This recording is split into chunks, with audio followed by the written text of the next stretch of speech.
Welcome to Green Acres. Glad you're back with us. We're here back at our home. I've got the boys here with me, Manny and Anthony. Guys, let me ask you, what is happening behind us? What is that? They're building new houses. We're getting new neighbors. That's right. We're going to be getting new neighbors.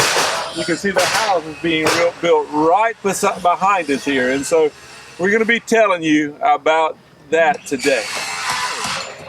About 2 years ago, I came home. Joyce had called me, and when I got home, they were starting to tear down the forest or the woods behind us here. Our woods, the property next to us was completely a wooded lot that went all the way to number 9, about 66 acres. And all the trees disappeared in just a few days. They came in with graders and dozers and built this up, and we've been waiting 2 years. And so now you can see and you can really hear the nail guns in the background.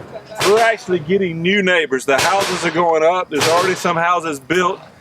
Right here beside me, facing my property, is going to be at least 10 houses as it wraps around me.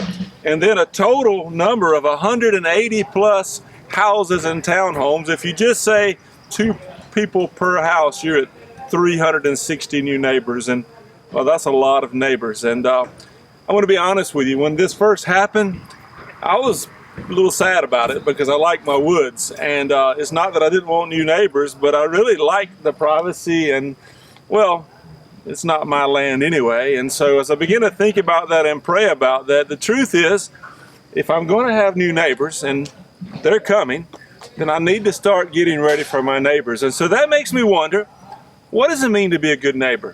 What does it mean for us to, according to Scripture, be good neighbors? In Matthew 22, Jesus was asked that question about what's important in life, actually. He said, the greatest commandment is this: love the Lord your God with all of your heart, with all of your soul, with all of your mind, with all of your strength, and love your neighbor as yourself. He put an and there, like a comma and and. It's not 2 different things. They're one and the same. If I love God, then I've got to love my neighbor. In my case, neighbors are the people who live right next door, right? There are going to be a lot of houses here, and maybe I'll get to meet some of these people and form a relationship with them, and I'm going to try to do that because I've got to assume at this point that God is putting some of those people here to be in my path that I can encourage and bless, in some way touch their lives. I'm going to have new neighbors. Well, Jesus in Luke chapter 10 actually was asked by a man who heard that commandment, love God with all your heart, your soul, your mind, your strength, love your neighbor as yourself. He said this: who is my neighbor? And Jesus told a story. It was a parable. The parable, we call it, of the Good Samaritan. But it's about a man who was walking a long road, about 10 miles long, from Jericho to Jerusalem. And as he was walking on that road, someone robbed him. They mugged him. They left him on the side of the road to die. Well, as the story, Jesus told the story, first came a priest by on his way to the temple. He would have been the preacher in our context. And the rule of that day was he could not touch a dead body and then go into the temple. And so instead of stopping to help the dying man, he walked on this side of the road, pretended he didn't see him, and went about his business. He didn't help the man. He was not a good neighbor. Secondly, there came a Levite. He too would have been a church leader. He came by, same thing, same scenario. I don't want to get involved. He may be trying to trick me. He too just ignored the man and went about his way and didn't help. The third man that came by, well, that was the Samaritan. That's why it's called Good Sam or Good Samaritan. This man, who was despised among the Jews, he was a Samaritan. He actually stopped and helped this man who had been robbed. He put him on his animal. He bandaged his wounds. He took him to an inn. He said to the innkeeper, please take care of him. I'll pay you. I'm giving you money now, and if it's not enough, I'll bring you more when I come back. Jesus looked at that man and said, so you tell me, who is the good neighbor? Well, the answer was obvious, right? The good neighbor was the man who realized that this person was in his path for a reason, and that he was going to be a good neighbor and help him. You see, the truth is, our neighbors aren't just those who are going to be living beside us, although these are obvious neighbors. But the neighbor this week may be the very person that God puts in your path. Maybe it's a person who's in your path in an unexpected way.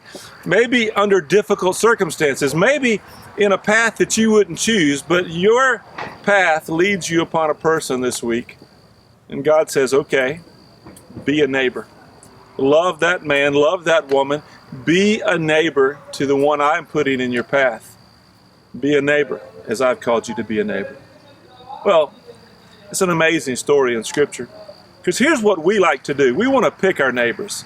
We want to pick who's going to live in these houses, or where these houses are going to be, or we want to pick the people we're going to love today. Maybe it's easier to pick people who look like us, whose skin color is the same as ours, or people who dress like us, or who talk like us, or people who believe like us.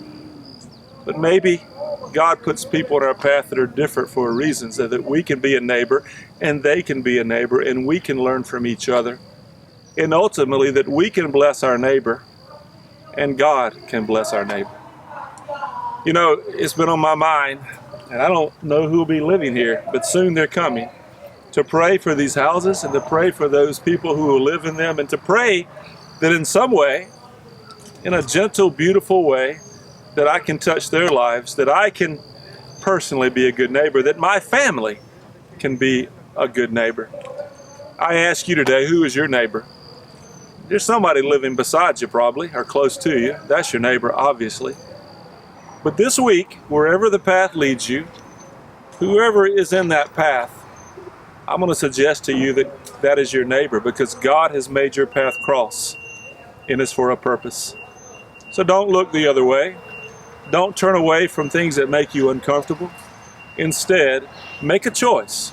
Make a commitment today that you're going to love your neighbor, regardless, as God puts them in your path this week. I'm glad you've been a part of this time today with us.